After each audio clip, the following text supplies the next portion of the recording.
Welcome, English students. Welcome to week 8. We are officially halfway through the semester. I thought I would share this little meme with you that I came across recently, and it makes me laugh, not only because the cans look like they're singing, but because of the caption at the end. They sing because they can, and obviously the pun is on cans and can, but it also reminds me of a saying from Hawaii. When I was doing my master's work in Hawaii, I had friends who spoke Pidgin, and Hawaiian Pidgin is a Creole mixture of a lot of different languages. But there was one saying that really stuck with me, and it was, if can, can, if no can, no can. Just meaning like, if you can do it, then do it. And if you can't do it, then you can't do it. And I'm thinking of this a lot lately as we hit the kind of hump of the semester. That I am tired and I'm fatigued, but if I can do it, I can do it. It doesn't have to be the best, doesn't have to be perfect, but I can do it. But if I can't do it, then I need to tell someone that I can't do it, right? Then I can admit like, I've reached a boundary. So the saying again is, if can, can, if no can, no can. And again, it's kind of a strange juncture with this meme of the cans, but the caption of it really stuck out to me. They sing because they can. And I keep telling myself, if I can do this next task, I can do it. And if I can't do it, then I need to start telling people, oh no, I can't do much more.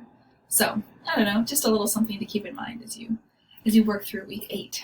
So, if I could show you our module, you're going to see week 8 pop up Monday morning. And as always, the teacher chat will pop up after I complete this video. But this week is also going to look a little bit different. So weeks 1 through 6, you guys had discussion posts every week, you had quizzes every week, and the social lounge place. And this week 7 and week 8, I've kind of pulled back from some of those things, not because we're not going to do them more, we are, but because it kind of starts to feel like too much to do when I really want you to do is concentrate on your drafts for inquiry number 2. So what I have given you this week is a very low stakes quiz. It's a mid-semester survey. It is worth 5 points, but it's not a quiz in the sense that it's not quizzing you on anything you've read. It's about 4 or 5 questions asking you about your time in the class so far. And I really appreciate any feedback you give here. And you get a point for each question as long as you answer it, and they're all anonymous. So I hope you will complete it because it'll give you, 5 little extra bonus points. But I also want you to know that I take it really seriously and I really consider what you guys say and how we go forward in the rest of the class. So please fill out the mid-semester survey. In addition, you'll notice, hopefully you got it in your emails this weekend, but Andrew Powers, our tutor, also sent a survey for you guys. And here he titled it Study Group Survey, and you can find it in announcements in our Canvas shell. And here he's thinking about offering some study group times. And it's not mandatory. You guys are a fully web class, so a fully online class.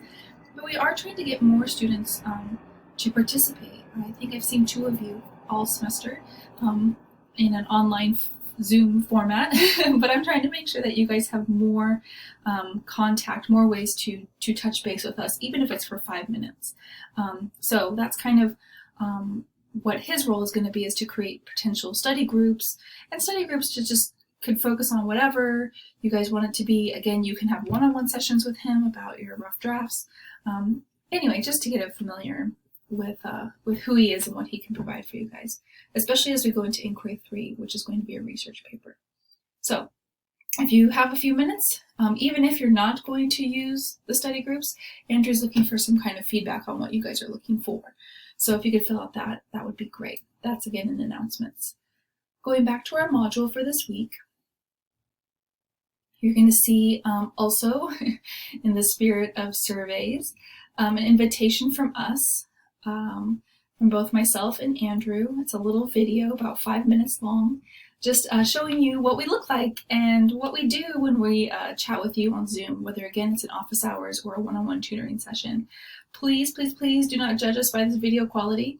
I've taken no effort to edit it in any way, shape, or form, and that's mostly due to my lack of time.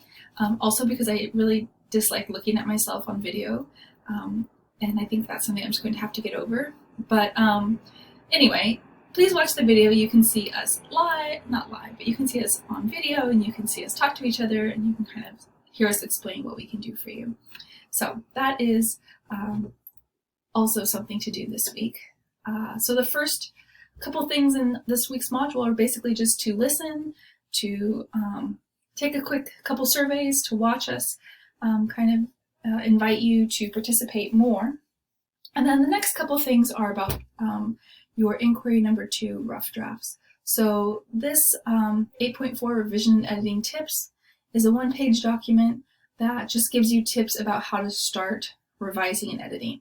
They go through some key ideas, give you some revision recommendations and some editing recommendations. And each of these little bullet points is something you could check off, right? You could say, yes, I did this. Yes, I did this. Yes, I did this, to kind of get you through the process of revision and editing. And if you get stuck, there's all these different ways to jumpstart your brain. And as it says here is the last part, I will be giving you guys feedback on your rough drafts this week. So I'll look for those by the end of tonight and early tomorrow. Going again back to the module. I'm also going to ask you guys to do a peer review. The first one was rather clunky. I had a hard time figuring out how to see your comments to each other, how to use a rubric, which I ultimately decided was not useful, stuff like that. So we're going to try it again. This time it's much more straightforward, but I do need you to click on this so that you understand kind of what I'm asking you to do.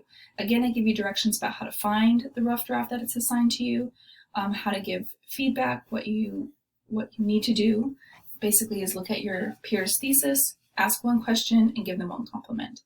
And then just some reminders about, what's the spirit of a peer review and how to find feedback on your inquiry. If any of you are having trouble, or you want to just write me and let me know how peer review goes, I'd really appreciate it. It's really not super transparent, the process that you see as the student. So just saying, if you want to reach out and let me know how that goes, that would be helpful. And then lastly, of course, by the 11th, which is next Sunday, your final draft of your writer's letter, or your final draft of Inquiry 2 and your writer's letter is due by the end of the day. Again, I really look forward to the writer's letters. I oftentimes grade these first because they give me context for how you worked during this inquiry. Did you have a lot of stuff going on? Was there something that you struggled with? Is there something that could be made more clear? What worked really well? Those types of things. So be sure to look at the assignment sheet for the prompt for the writer's letter, or you can click on this assignment 8.7 as well. That gives you the questions that you should be aiming to answer. In general, if you fulfill the 2 pages, you normally get an A on this. So keep that in mind because it is worth 50 points. And I believe that's it. It's a pretty straightforward week. Please, please, please reach out if you have any questions. I'm here to help you and to answer anything. Also keep in mind that next week I will have expected you to have purchased and have ready to read the complete Persepolis. The title and author and ISBN numbers are on our syllabus.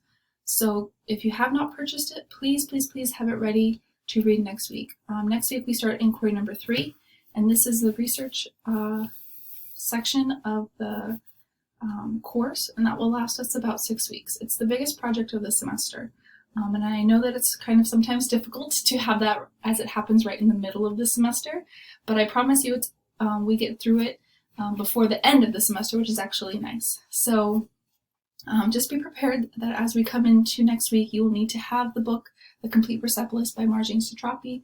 We will spend a good week or so reading it and making sure we understand it, and that will mean a return of discussion posts and quizzes and the like. So again, I hope you guys have had a wonderful Sunday and a wonderful weekend, and I hope to hear from you soon. Thanks.